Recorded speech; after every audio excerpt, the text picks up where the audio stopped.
Қазақстан жылы атты тәрбие білім орталығын ашылуы өтті.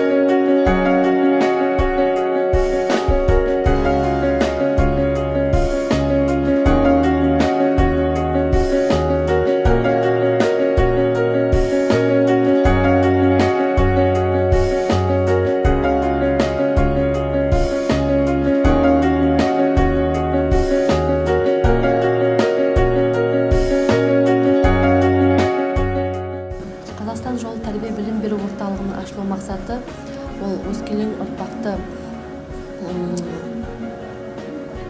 қоғамдық және әлеуметтік тұрғыда өзін өзі игерудің қамтамасыз етудің жаңа әдістемесін құру болып табылады. Және республикамыздың бас президенті елбасымыз Нұрсұлтан Әбішұлы Назарбаевтың өмірін үлгі ретінде қазіргі таңда жастарға отаншылдыққа деген сезімдерін, еліне, жеріне, тіліне, дініне деген сенімдерін, сезімдерін ояту болып табылады.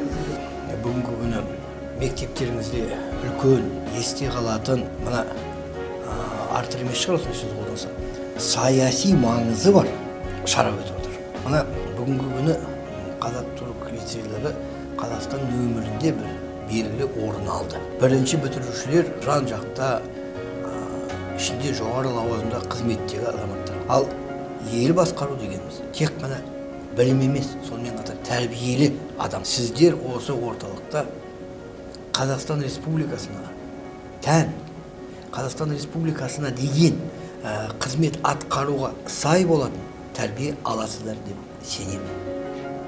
Осы орталық сіздерге.